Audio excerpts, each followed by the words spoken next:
So I want to talk about more in Romans, we're in 1, chapter 1. We're talking about what is known. In the second half of the message I did last time, we talked about what is known of God by man. And yet what's told to us in Romans 1 and 2 is that God has already communicated to man, and that there are truths that are self-evident or manifest in man because God has shown it to them. And that the wrath of God is revealed on all unrighteousness and ungodliness of men who suppress the truth in unrighteousness. It says for the they hold it, but the word there is suppress. They hold it in unrighteousness because that which is known of God, or maybe known of God, is manifest to them, for God has shown it to them. For the invisible things of him from the creation of the world are clearly seen, being understood by things that are made. Understood by the things that are made. This is default. When, we talk about, like the Constitution mentions, we hold these things to be self-evident. It's Judeo-Christian type of language there. Doesn't matter that they were deists. The point is that they used a biblical view, that there are certain truths that are self-evident, which means we already understand them and everybody understands them. Okay, the eternal Godhead, the eternal power of God is self-evident. And it says God has shown it to them and it's understood by them. That means this is not even truth that God has communicated, but you didn't get it. It means that man understands these things at the root. This is his core operating system. The universe was created by God, and man was created by God. All created things were created by God. And in man, there's already an understanding and an acknowledgement of truth, of things self-evident that God has manifested and shown concerning his eternal power and Godhead, and unrighteousness and ungodliness is the suppression of truth that man already knows and understands, that has already been shown to him. Shown and understood. So in the court, ignorance of the law, you say, well, I didn't know. But in this court, you want to go to court and sue God, you will find that you are the one getting all the charges. And you'll agree, like if you're at the Great White Throne Judgment, you'll agree that you knew. That's what, there's a lot of, I get this question all the time. What about people who never heard the gospel? And what about people that didn't know? How can he hold them accountable? In that day, on the Great White Throne Judgment, the ungodliness that's going to be revealed when God exposes the secrets of every man's heart is not that they didn't understand the truth and didn't know it. It's that they understood it and suppressed it. The unbelief is something really mysterious. It takes an incredible amount of strength to persist in it. Because you have to go against your own being that knows what God is, who God is, and against all the evidence in creation. The scientists, even the atheists, will default to say creation when they're talking about the James Webb the Hubble and the James Webb telescope, where they say we're looking at the very beginnings of the creation of the universe, the engines of creation. Well, if they were being consistent with their atheistic view, which not all of them have, but they wouldn't say that. Evolution and naturalism were ways to figure out a way to talk about the universe with a presupposition that God is not real and that it was not created as the underlying principle. And it's funny because it takes an incredible amount of mental gymnastics and strength to do that. And if they're not continually censoring themselves, they will default to taking certain things as a given. Of course, the universe was created. There's a lot of atheists now that are abandoning evolution because it's not logical, in favor of, well, maybe the aliens, maybe this is a simulation. The computer, this is obviously a computer. It contains so much order. It's all programmable. They're discovering that this is a designed situation with rules and stuff in place. And so they're abandoning evolution and saying, well, maybe it's a simulation and this whole thing's a big computer program.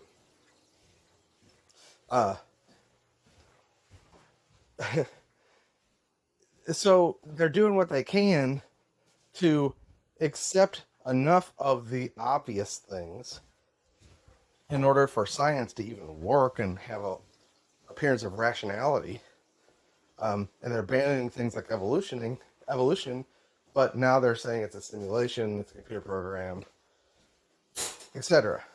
But the more science advances, the more the obvious that we already know is coming to the surface. Like AI. AI is basically, well, at least the transformer models are, what it's doing is text prediction. Like when you talk on your phone or you type in your phone and it predicts the next word you might say, and sometimes it gets it right. We've seen that for 10 years. Or certain Google searches or whatever. You start to type a sentence and it puts in italics a suggestion of how you might say, what word you might say next. That's text prediction. Which is a computational mathematical probability of what is the next likely thing you're to say. If you say the cat sat on the, 80% of the time people will say mat, cat sat on the mat. And there's computer models that have predicted all that, and so they can, with some degree of accuracy, predict what the next thing you might say that could finish the sentence and help you. Right, you see that with your phone when you're texting. Well, what they found is, okay, if we just expand that to have it stare at the entire internet, let's feed it all the data from the internet and we'll process it with 100,000 computers, and we'll have it look at it again and again and again and determine all the probabilities of all this language. With the same algorithm that predicts the next words or characters in a sequence of text, what they found is a model that has all of that in its training data seems to be able to reason and shows emergent abilities like programming that they didn't teach it, or different language that they didn't teach it, or there's all kinds of emergent abilities. And so now they've got these transformer models that they really don't know why they work. And there's a whole field of thought and philosophy and physics going, okay, this is a language model that by predicting the next tokens, the next word or sentence, based on likely, most probable outcomes, based on having witnessed or trained on huge amounts of data that represents generally everything in the world, the internet, what is the most likely thing that's to be said next? And just doing that, now you're able to have conversations with it that seem rational, like you're dealing with a consciousness. Not only that, but you can have it program an entire code base. Say, I want to create a script that gets my Google information and and downloads all my YouTube transcripts and summarizes them, uh, you know, and saves them into a SQL database. And you can literally just say that, and it'll give you functions that do all that. And it's doing it not because it's thinking about all these things, but it's just predicting the most likely match to what you asked for. It's predicting the next words in the sequence. If you look at a base model, they're not trained to have conversations. They're trained to just do what's called completions, where I can say, the cat sat on the hat next to the mat. Boy, you're fat. And it will continue, and you hit enter, and it'll just continue saying, and how about that? Isn't that flat? Wouldn't you like a rat instead of a bat? It's like, what is it doing? It's just, it sees that your pattern is rhymes, and now it's just continuing rhyming. It's nonsense, but that's the way the base models are. But then, now they've put all kinds of rules around it to say, this is a discussion. And they've actually trained it by showing it thousands and thousands of discussions, like in forums and chat groups and stuff. They just feed that to it and say, these are what conversations look like. The user will say something and you'll say something and respond. And this is what questions and answers looks like. They'll ask a question. If it sounds like a question, you give an answer. You don't just continue the question. Like the base model, if I said, what is a cat? It could say, aren't you fat? Isn't a mat the same as a bat? Have you ever eaten a rat? What's it doing? It would just be completing whatever it saw me do. Question, question, question, question. That wouldn't make sense. But now with just a little bit of fine tuning, they've now got it where it knows, okay, you're asking a question, I will give you an answer. It's not thinking. It's literally just predicting text. And so they go, well, what is thinking? What is consciousness then? Aren't we doing the same thing? Aren't we just predicting the next most logical thing and reacting? Well, and this is the difference between an AI and a person. A person has a spirit. They don't know about that. But the fact that a language model works like this and is going to be capable of designing itself and improving itself and all this stuff, it's all based on this predictive probability. Well, what's it doing? It's just observing the universe that God created and observing the order in it in a much more precise way than we can, and it's reflecting what's real.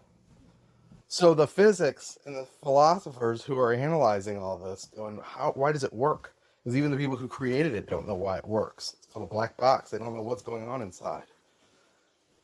There must be something about the universe and the way it's designed that yields this most incredible technology, the language model.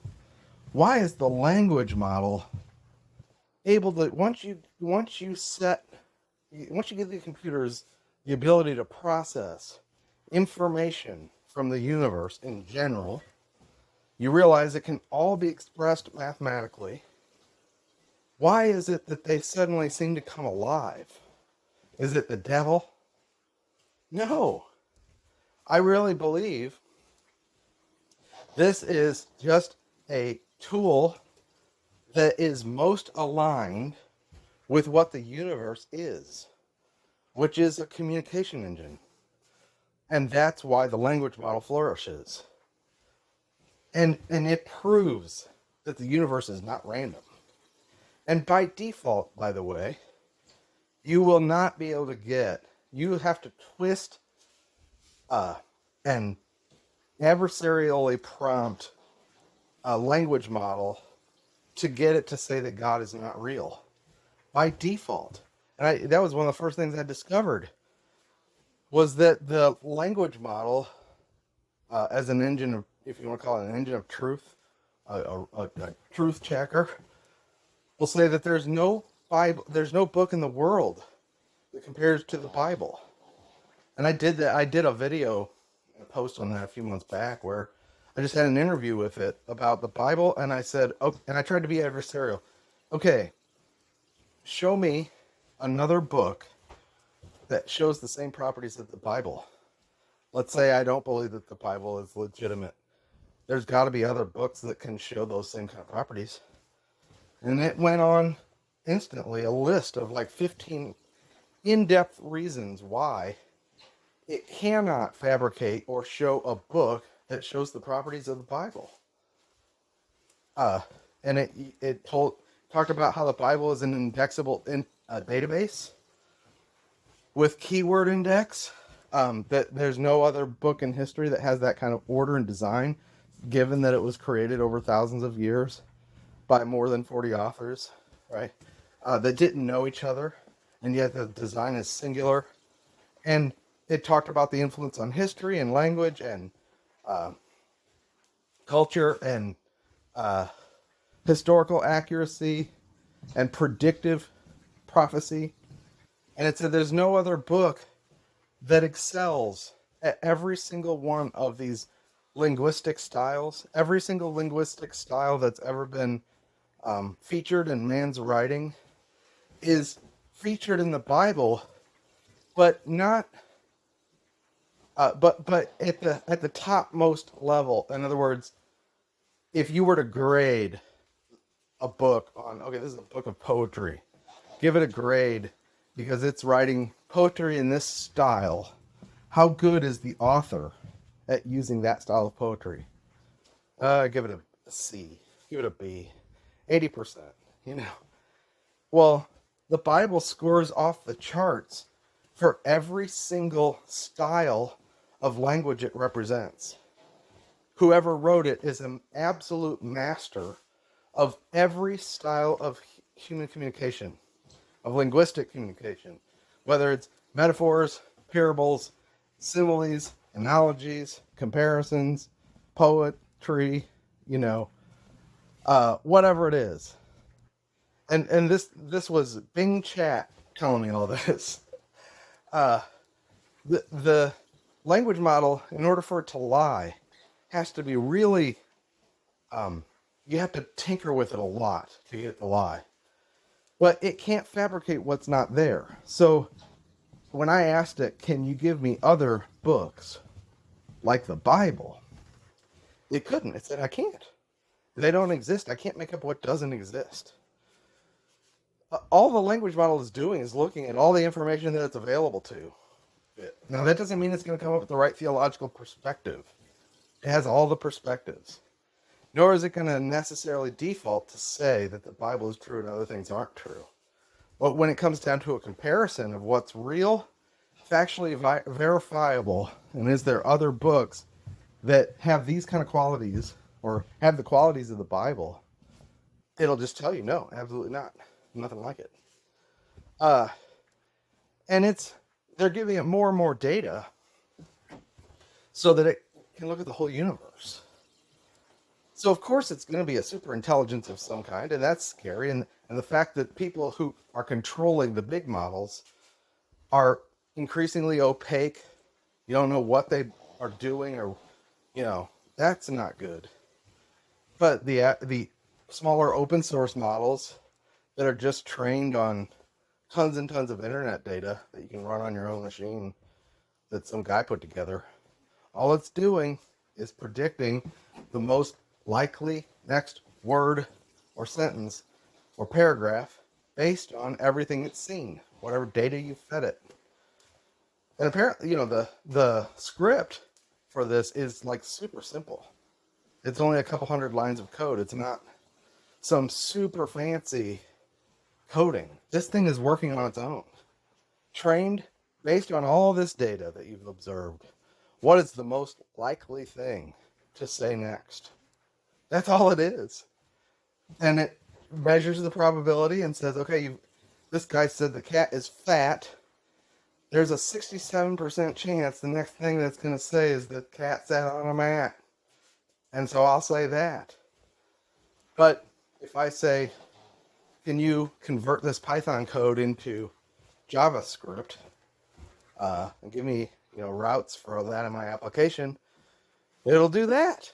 It's all just regurgitating whatever it's seen and what is the most likely match. Then they go, we don't know how this works. Well, the reason it works is because of the way the universe is designed.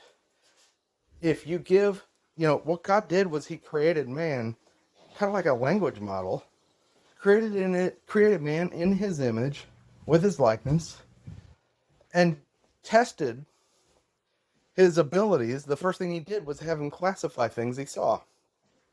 He walked all the animals past Adam, and whatever Adam named them, that's what they were named. But computationally, apparently, that is like, if you consider what scientists do to name a species or an animal, they spend years and years, decades, classifying and, giving it the proper name. And he did it while they walked by. So man is like God's language model. And that's why they say, isn't this what we're doing? And so man now has created a language model that kind of imitates a little bit of what we're doing. But it's not sentient in the sense of it has a soul and a spirit and can love God and receive Christ and all that. And it can be manipulated and used for nefarious purposes, like any tool, but it's neutral. But the fact that it works is going to be a huge upheaval in science and physics. What are the physics behind this? Why does this work? Well, this universe is obviously not random. And the thing is that man already knows this. And God holds man accountable for it. That's why belief in the gospel is the only thing that will justify you, and not believing is the only thing that will send you to hell. Sins are just an evidence of the unbelief you started with, which came from suppressing the truth and unrighteousness. And the first one who did that was Adam and Eve. Satan deceived them, and he appealed to that which seemed to be good.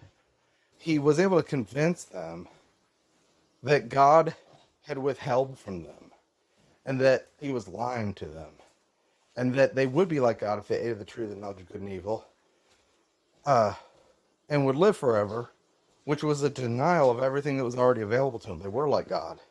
They were in the image of God. They were going to live forever. They had the tree of life available to them. They had to suppress what was already told to them in order to embrace a lie. And that's what this is. The wrath of God is revealed from heaven against ungodliness and unrighteousness of men who hold the truth in unrighteousness, because that which may be known of God is manifest in them, for God's shown it to them. The invisible things of him from the creation of the world are clearly seen, being understood by the things that are made, even his eternal power and Godhead. So they're without excuse. Because when they knew God, they glorified him not as God, neither were they thankful, but became vain in their imaginations, and their foolish heart was darkened. The darkening of the heart comes from the imagination. That, remember, Genesis 6, God said, man is only flesh. Every imagination of his heart is evil continually. Well, what was the evil? They were suppressing the truth that they knew and understood and exchanging it for a lie from an ungrateful heart that refused to acknowledge God. And then professing themselves to be wise, they became fools. In order to suppress the truth of what is known of God, you have to develop another kind of wisdom, an earthly, sensual, demonic wisdom that darkens your heart, that is all full of lies. An atheist is lying to himself. That's why his heart is darkened. It's not like the heart is darkened and then he lies. No, he's lying to himself, and that darkens his heart. And it's not that people are ignorant and don't know the truth. It's that they suppress the truth in unrighteousness and exchange it for a lie. That's the root of what unbelief is. Unbelief is not just not knowing the truth. It's rejecting truth you actually understand and know. And that's why it's so irrational to discuss some of these things with people who are doing that. That's why you can't have a rational conversation with a heretic. The spirit of truth, when you are saved, reinforces and testifies and even reveals new truth concerning the testimony of God and his Son. And believers have that in them. And that governs our reasoning. It should. When you're talking to a heretic who persists in heresy and argues with you and will not repent, you're not dealing with someone who's just confused about the truth. You're dealing with someone who is warping themselves, darkening themselves by lying to themselves. How can you rationalize with somebody like that? You can't. Only God could deal with them. And again, it takes an incredible amount of strength to do this. See, the Calvinists say that man is weak. He's so dead and weak that he can't believe the gospel. He can't acknowledge the truth. That's not what the Bible says. The Bible shows us that man is strong in his opposition to God. And Pharaoh is a representative of the strongest. And later in Romans 9 through 11, the Calvinists try to use that to say that God created Pharaoh to be that way. And not only that, but created everyone who does not believe the gospel for wrath. And he hates them from the get-go. And he didn't declare the gospel to them. He hid it from them. That's not true. Actually, what it is that man suppresses the truth he does know and hardens himself in that stance and resists every appeal from God to the end. How many appeals from God did Pharaoh resist? You know, every single one of those plagues was an appeal. All he had to do was put the blood on the doorposts, and his firstborn would have been saved. He would rather see his firstborn sacrificed. He knew what was coming than to and die in the sea chasing Israel than to acknowledge God. He was totally given over to Satan. And yes, God supernaturally worked in that situation to ensure that he hardened himself at all the right times. You know, it is true that if you are embracing the truth of the gospel, it's because God is actively appealing with you and working with you by grace. By default, you are hostile to it, but that's not by design. That's called the fall. Calvinists at the root don't acknowledge the fall of man because they say God created it that way. So that's not a fall, that's the will of God. But when man is resisting the truth, it's because the truth is being presented to him and he knows it. And the gospel, you know, God created the whole universe and put man in it, arranging the times and seasons of his habitation in order that men would seek God and find him because he's not far from them. In him we move and live and have our being. He's right there. And he created, destined everything so that people would be continually under his appeal through their situations, through people who bring them the message, and from their own conscience and what they know of God already. Everybody is optimally set up to receive the most amount of information that they're going to accept about the gospel. You say, well, what about people that lived in some tribe and didn't even know the language? Well, again, historically, all of those cultures come from the same place with the same backstory. You know, we're all from Noah, and we all carried his stories to Babel, and then it was, the languages were divided and everybody was scattered about, but the stories went with them. And all of the world religions are in opposition to the gospel, just encoded in mythology, but it shows that the basic knowledge is there. And anybody seeking God, the information is available. And not only that, but God sends people out. So there's evangelists. And I don't have to get into all this, but Romans talks about how their line, has he shut the mouth? No, their line has gone out to the whole world. The gospel's declared in all creation under heaven. Nothing is in a vacuum. Those are theoretical situations of, well, I never heard. But did you ever seek? Well, no. But what did you know to begin with? Why didn't you seek? Was it because you were suppressing the truth and unrighteousness in the first place? Yes. Because there were certain things that were evident, that were already declared to you and understood by you. And that's what the great white throne judgment is all going to be about. The secrets of the hearts revealed. To show, no, you weren't just ignorant. You knew all along and were fighting against the truth and suppressing it in unrighteousness. And it took an incredible amount of strength for you to do that. To harden yourself and darken yourself in that way, to that extent, that you went to death this way. You lived your entire life this way. So, as far as communicating the attributes of God, the whole universe is set up to do this. And I've said before, if you didn't have space and time, you wouldn't know what yesterday versus tomorrow, past, present, future is. And you wouldn't know what near and far is, or big and small.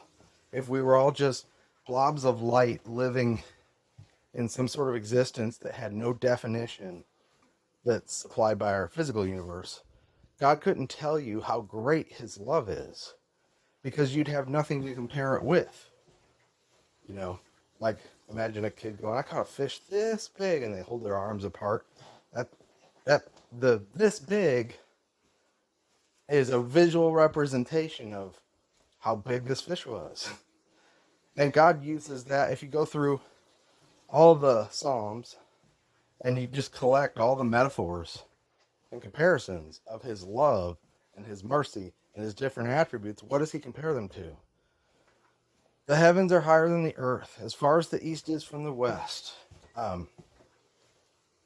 Greater than the mountains, deeper than the seas. If I were to count them, your thoughts towards me would be more than the sands of the seashore.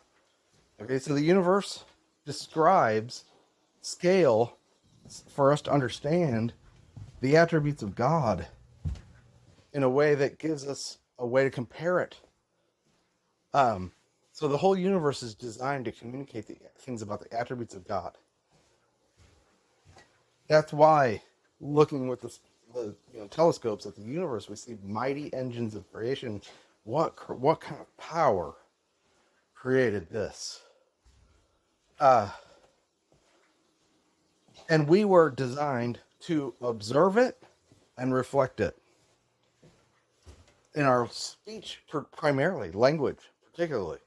That's why God chose, the Word, the Bible, the message. He saves people through a message, which it ends up being a person. The Word made flesh. The Word of life, that which is in the beginning with God and was God. All things were created by him. This is the Word of life, which is Christ himself, who is the image of God, the speaking of God, the revelation of God. So everything is about the speaking of God and whether or not you receive it. And we are justified not by works, but our works are just a reflection of what we allow ourselves to believe and what is persuading us, And so the gospel is a persuasion. It's an argumentative persuasion with an unreasoning beast that is capable of reasoning. and capable of responding to truth. Although, yes, with divine assistance. So, the whole paradox of free will versus determinism, you can't resolve it without getting into heresy. If you say it's all deterministic, we don't have any choices, then you have to lay all charges at God's feet and say every evil thing in the universe was thought of him first. And the Calvinists who go to the extremes of their theology, the logical conclusions, that's where they end up. And that's where it becomes so detestable that they have to hide the fact that they're Calvinist. But then the Arminians who go to the extreme will say, well, God never knew me at all. If he knew, then that means he caused it. So he couldn't have known me. I'm a stranger to God and he doesn't know anything. And I've had those people too. They're just as unreasonable and offended, by the way. These people are offended. There's an anger at the root of the heretical theologies. A basic unthankfulness and a refusal to acknowledge the attributes of God and consider them in their assessment of their theology about him. That's why I say, you have to be informed about God through the person and work of Jesus Christ to get it right. If he is not contained and reflected in Christ, and the answer isn't found at the cross, at the death and resurrection, for all of his motives that have been revealed, and you come up with some other explanation other than gospel-centered, Christ-centered explanation of who God is, you're going to get it wrong. And these wrong explanations come from considering things about God, supposedly, without considering Christ and using him to sum them all up. So that's where they get the idea that Christ actually hates the world that he died for. And he only died for the elect. And all these things come from reading Bible scripture apart from Christ. They don't really refer to Christ first. They try to look at the motives of God from the Old Testament and all these different things apart from the testimony of Christ, and then impose those views that they generated apart from the doctrine of Christ on the doctrine of Christ, instead of using the doctrine of Christ to interpret everything. And it's based on a root offense. There's an offended nature at the beginning. There's an offense at the bottom of it. But you can't resolve, can man believe the gospel or does God have to help him? Well, man couldn't have believed anything without God communicating it first. How will they hear without a preacher? Faith comes by hearing.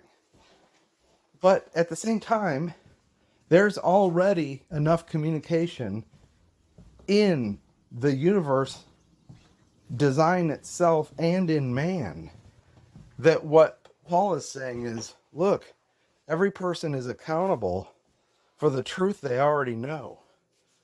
Don't tell me you don't know. You're without excuse, and that'll be revealed in the day of Christ, or at the day of judgment, when the secrets of your heart exposed. And you stand there full of... Yes, people will be terrified at the great white throne judgment, but they'll also be full of hatred and cursing at God. The blasphemy will just come out. It'll be a stream of blasphemy. The saints are a stream, a fragrance of Christ unto God, but the unbeliever is emitting a fragrance of blasphemy, hatred, and refusal to acknowledge the truth, ungratefulness, anger, offense, and at God. And they're all going to be standing there smoking with this fragrance of offense at the great white throne judgment, pouring out blasphemies towards God while fearing him. Terror and hatred will be finally exposed. And that's why people persist to logical extremes, go to all the way to the extremes. So, yeah, God has to work with you. And he does work with you. He works with every man. It says Christ is the light of every man that came into the world. He enlightens every man that comes in the world. And that light tells you enough about who God is that you would say, I don't know him. And not only that, that's the witness of creation. In Romans 2, we see there's a witness of the conscience showing the work of the law in your heart, in that you excuse and accuse your own deeds, which means you know what righteousness is, you know what sin is, and you know there's a judgment. If you're an honest person, that alone should produce a crisis in you where I have to have this resolved. There's a God and I don't know him. And there's a judgment and I am guilty. Is it the base understanding? This is why if you ask most people, honest people who haven't really clarified themselves on the gospel, are you going to heaven when you die? They'll say no. I don't think so. Unless the rules are different than what I think. Because they know what they are. You have to lie to yourself to not know what you are, and you have to lie to yourself to not know what God is. Well, so then that produces in you a crisis that causes you to seek. And seekers of the truth, that's the most noble thing there is for a human being to be. And anything less than a seeker of the truth should be disrespected. It should be a profession. It should be your main thing. Pursue, how do I get reconciled to God? Then there's someone there, because it says that he set the seasons of our habitation, the boundaries of our habitation, seasons where we live in, the boundaries of our habitation, that we would seek him in groping. Admittedly, we're in the dark because of our own darkened heart. Find him. Paul said this in Athens, I think. Or was it Ephesus? Acts 13. He said that seeking and groping we would find him, for he's not far from us. He's near. He's available. In him we move in the verse being, and he created the whole universe so that we would seek him. Of course, he's right there waiting for the next step, the next light to come. An evangelist and the gospel. If you're seeking, the sin is to not seek in the first place, but instead to seek wisdom that's foolishness, to turn the truth of God into a lie and worship the creature and the creator. There is the root of all the sins that come out next. Family just got home. I had to get going. I just wanted to talk about this a little bit. Kind of philosophizing today, I guess. Take care.